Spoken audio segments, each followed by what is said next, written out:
we're going to bed. Okay. Do you know how to play your boat? That's my first name. It's Agarese. Agarese.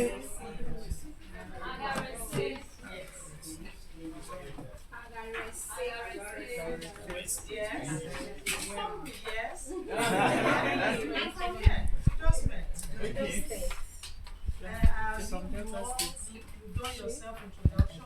And I don't have to go through that again because I'll get the attendance from you. I'm the Director of Corporate Affairs and External Linkages at the National Human Rights Commission. I'm starting a bit early, but I'll give the floor to my brother here to do the proper intro. Or you know, when you enter a room and you see everybody standing for you, you have to break first and speak so that they know you are human present, isn't it? Yes. So I'll talk to you shortly. A round of applause for her.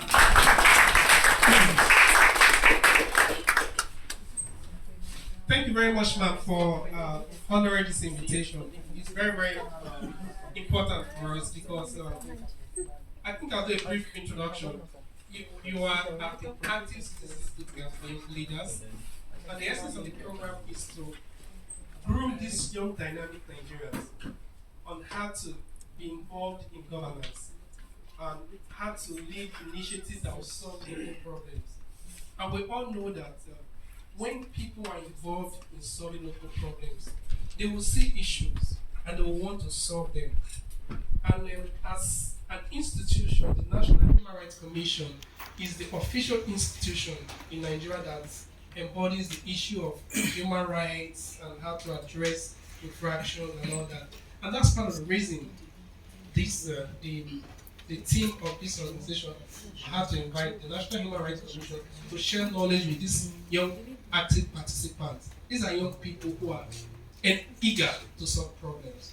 But what happens when in the course of their project implementation, they find people whose rights have been abused? How do they address such issues? By the way, first of all, from the part of the institution, National Human Rights Commission, what are the rights of the people? What are the expectations? Yes. So what are the rights of the people? And when there are infractions, how do they engage with the institution as in view of solving this problem? That's part of the reason we invited you, ma'am. Please, before she commences, let's clap for her again because it's not easy.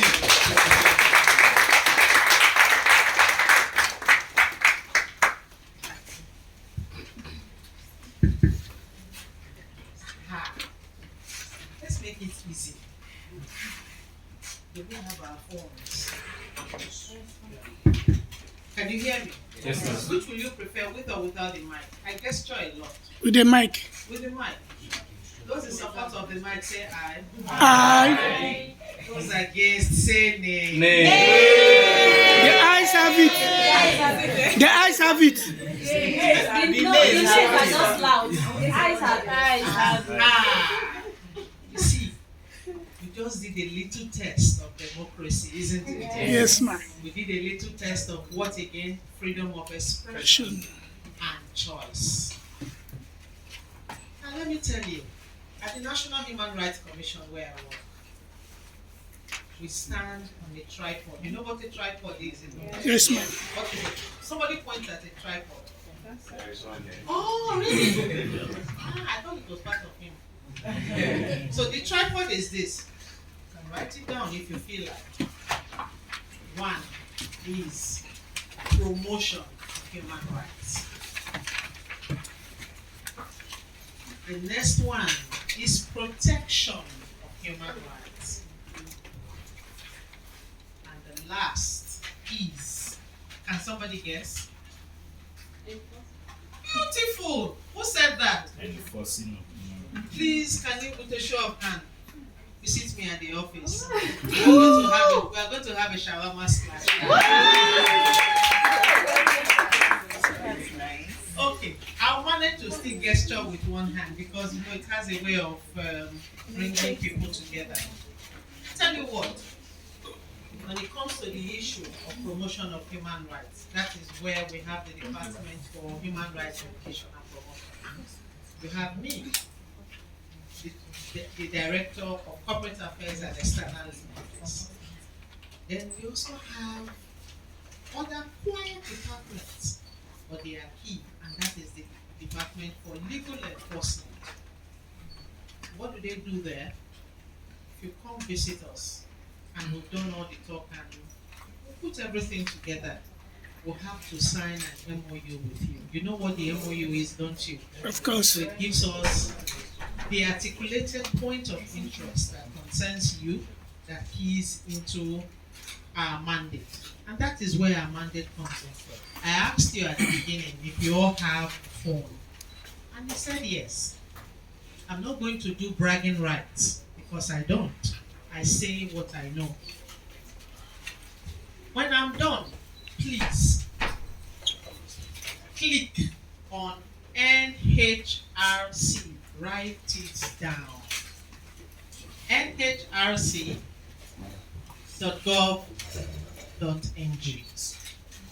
There, you see our mandate. There, you see our profile. Then you follow us a little bit on our other social media platforms. From the letter that I got, told that this is a boot camp. It's not going to be a one-way traffic. I'll speak and you respond. Can I have 3 persons? I'll be very gender sensitive. 2 ladies and 1 man. That's inequality. I don't understand. That's the what? That's not balanced. So what will make it balanced? 4. It's still not balanced. Or 5, 3 female, Who 2 men. 5th person? You are working hard for another shawarma stand. PW. Oh my goodness, who said that? This guy. Yes. Now we are balanced. So we are going to have how many? 5. 5. I need you to tell me what this boot camp means to you. By show of hand, I'm going to jump. Let me capture. Sorry, let me capture. I will start from the back. Then I'll move to the middle. Then I'll come here. Is that okay? Yeah. So technically it's alright, isn't it? Yeah. So, but when I'm passing the mic, it's easier and a bit put together to pass from front to back, isn't it? So either way, it's going to get to you and it's going to come back to me. So what does this boot camp mean to you? Who is on this? I already have one. Sorry. Alright. Good morning. Just morning. Good morning, Ma. It's a pleasure to have you here. My name is Advocacy. What this active citizen bootcamp means to me, to sum it up, is kind of a transformational journey to me. It's a way for me, it will guide me to change the narratives. So this is just a very brief of it because of time and others. Thank you very much. Thank you. Let's clap for it. Okay. So it says, no, I have to write it down. Okay. Wait. Okay. You know I'm the teacher here. Yes. Wow. It's my pride. Thank you. So the key word we are taking from him is what? And change the narrative. Wait.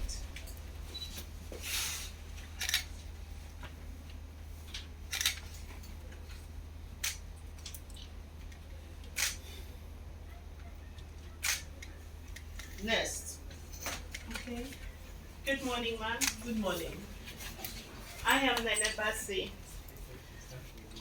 In this boot camp, I want to build my capacity. I want to network. And I want to do a step down in my community when I'm back home. Thank you. So her keywords are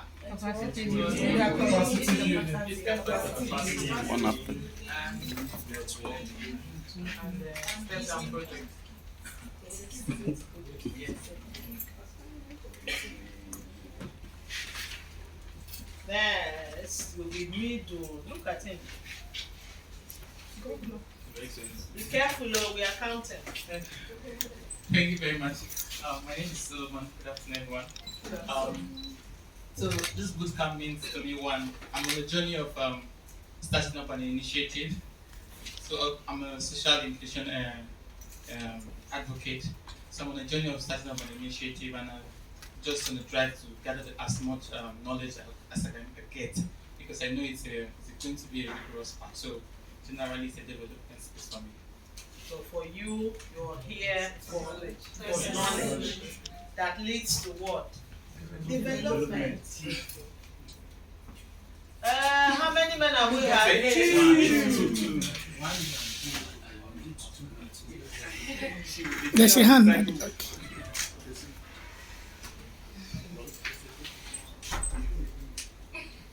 Good afternoon, ma'am.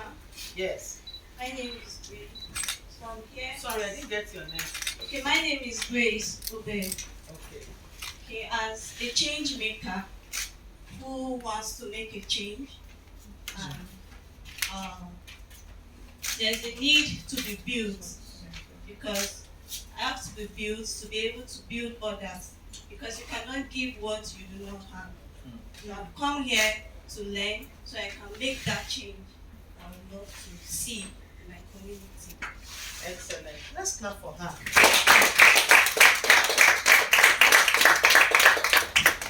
How many women have we had? Two now. Okay, one. Those in support of one. One. Go to court.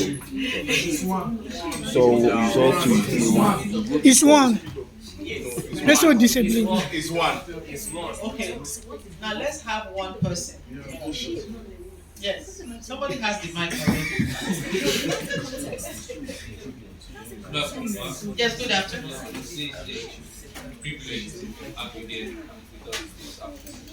My name is Lawrence Edil.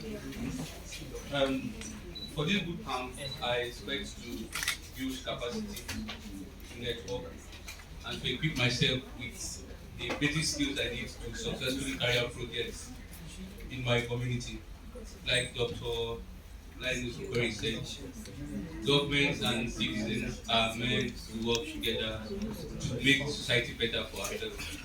But for now, I would say the narrative outside there is more like active citizens are supposed to fight the government to help them or to make them provide what they're supposed to. But that's not how it's supposed to be. Like Yahaya said, we are here to change the narrative. So I want to learn how to successfully collaborate with government officials to make society better. Thank you. Okay. Collaboration. So that's where the microphone is. So I'll give to my friend. So what does this bootcamp mean to you? Good afternoon, everyone. My name is Rashida. This bootcamp means a lot to me, and I want to networking with other people and take things feedback to my community and let them know mostly about what I will learn from this place, especially the women with disability in my community. So that is why I'm here. Please clap. I would have still passed the mic round, but I don't want to take so much of your time. I will apologize for one thing. Technically, I was late because we have another event taking place on migration, so I had to open that. But I knew that I was not the first speaker here, and even if I was, I just got the agenda now. So, let me do a synopsis of what we have all said. Basically, everybody wants to have knowledge that leads to development. And of course, if you have knowledge that leads to development, it's going to lead to transformation. And that way, you are able to change the narrative. But the one that all these two we key into is building that capacity that you need to network. Because somebody said you cannot give what you do not have. And when you have, what do you do next? You share the knowledge. And that is where step down comes in. At the National Human Rights Commission, we do the 50-50. 50 being that we are national, we are human. The next 50 is that the rights that are being protected are yours and mine. So in other words, there is a part that is national, that leans on human, but then we all have to come together to make it work, and that is the right. If I'm to go by the invite that I got, I'm told to ask you or tell you. This time I will tell you, I won't ask. And what are those windows that you can use to report your rights when they are violated? The easiest one is on your phone. Please write down this short code, 6472. Should I repeat? 6472. It's a short code. That does not mean that when you slap somebody, you report first and say the way he looked at me offended me, so I decided to slap him. But I'm telling you so that in case he calls, tell him I said so. Would that be right? Let's answer now. Would that be right? No. I told you it's going to be interactive because I don't want anybody sleeping in my class. Oh, is this a class? Oh, it's a boot camp. Good.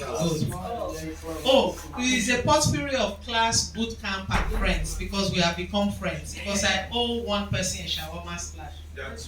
No, because the way he answered and the way he looked at me, I'm not happy about it. Thank you. So you see, let me tell you, at National Human Rights Commission, we have departments and units that helps us to articulate the work that we do, that feeds into the mandate of the commission. And we also have program officers. You'll be amazed why I tend to lean this way, because that's the youngest department that we have, and that is the Department of Vulnerable Groups. I don't know if any of you have visited us, and we have spoken to the issue of vulnerability. Vulnerability may mean to you living with disability. Vulnerability also means that you are stateless. Vulnerability also means that you are a missing person. Vulnerability also means that you are old and fragile. Vulnerability can also mean that issues that concern you as put together in the Constitution are not tended to. So if you look at the issue of vulnerability, it has what we all know, cross-cutting tentacles. And when issues are cross-cutting, it makes it a bit difficult to fit it into a box. And that is where the National Human Rights Commission comes in. When you visit us, make out time. Any day, come for an excursion. But do us a letter, don't show up. And I mean that, don't show up. But do us a letter. Then we can now take you through our operations. I've given you a short code. I've told you how to see us on the e-space, isn't it? But what I will tell you now is how and where to meet us. How do you meet us? Meet us through the Department of Women and Children. Meet us through the Department of Civil and Political Rights. Meet us through the Department of Economic, Social, and Cultural Rights. You are all young people, from what I see. for we elderly people, don't mind, don't mind this powder. For us, it's important that you put issues of rights first. Because if I go back to the person that said you cannot give what you do not have, if you do not know what your rights are, it's difficult for you to demand them. But when you demand, do you know you also owe an obligation, which is, in other words, a responsibility? How would you feel if at any time your right is taken away from you? Just two persons, how will you feel? Will you be happy about it? Or why will you not be happy? There is a video that some of us may have watched of a lecturer that walked into a class. Have we watched it? Should I continue the story? If you have, you heard of the whole clip. Please, for those of you who have seen it, you can forward to your friends. The lecturer said that it is better to speak up when it is time. Otherwise, when it happens to you, nobody will speak up. Does that make sense now? Yes. So in other words, in asking for your rights, learn to protect the right of the other person. I did say at the beginning that the National Human Rights Commission stands on what? The first pillar is what? Promotion of human rights. The second one is protection of human rights. And the third? Enforcement. Who are working hard to finish my money? Clap for yourselves. So you know why we start with the promotion of human rights? That is where it makes it easier. It's cost effective for you to know your rights, know your obligations, know what concerns you, and stop at that. But not just stopping at that, but holding on to it so that you can use it as a tool for the next person. Because the next person may need what? Protection. You know, when you go to a function, you look around, and okay, it's being recorded. You look around, and there are some areas you will not want to sit. You say those people, they are ras. You know what you just did? Tell me. For you not to stay in a particular place, you just protected yourself from what may happen. And by extension, people of like minds will also gravitate towards you. So all of you are protecting yourselves. But who is going to protect those who are ras? They are still humans, isn't it? So sometimes it's also good to go with them and say, oh, you know this thing that we are doing. For those who do a lot of things, there are some things that we shouldn't say because it's been recorded. For those who do such things, as through those departments that I labeled, we also have a council that will look into it. We have program officers that will also look into the issue, depending on where it falls.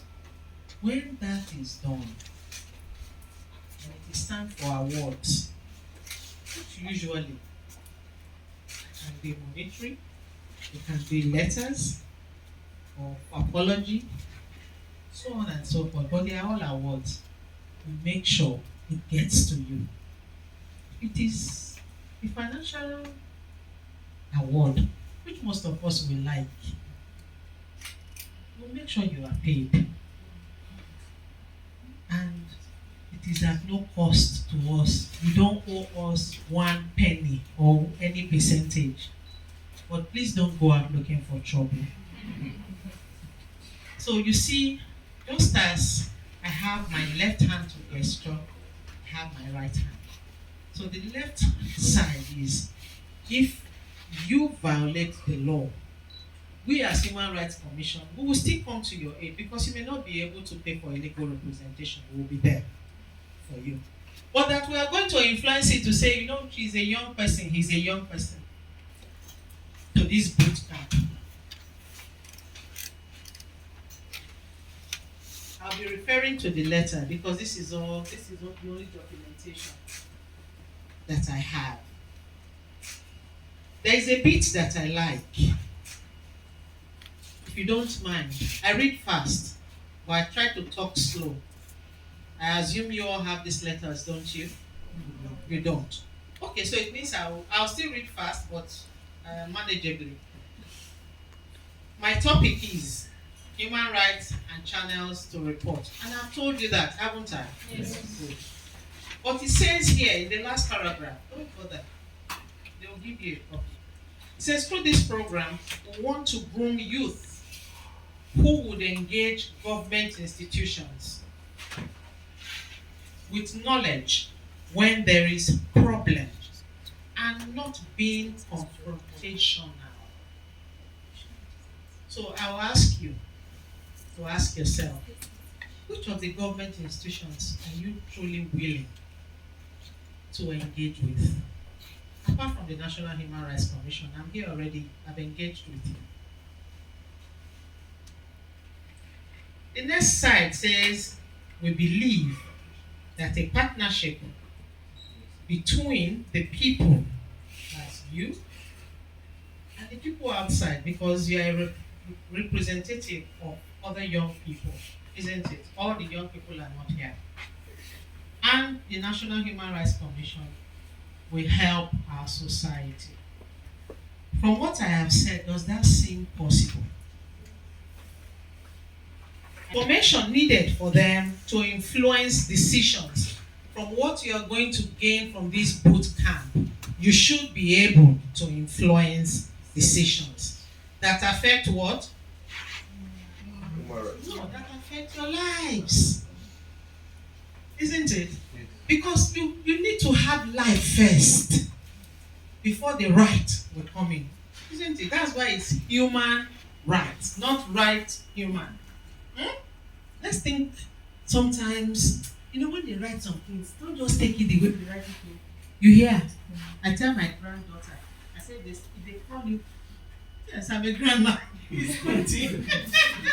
I have 2 grandchildren. I tell her, when they tell you A, ask, is it capital A or small a? Isn't it? But you know why I say that? Because there are some places where you put a capital in the middle of a sentence and it becomes what? Error. It's an error. Thank you. So please, as much as possible, in putting your thoughts together, try to look at the last part. That what is the end result? What is this tilting community? I will ask you, is everybody here from the same organization? No. So, when you refer to your community, what does that mean to you? My constituency. Your constituency, which is? The disability community. In which of the spheres of disability? All forms of disabilities, particularly albinism. Thank you. And when you say your community, what does it mean to you? Women. Women living with which of the disabilities? Whichever. Physical. So, but here, I'm not seeing somebody that is hearing impaired. There's not.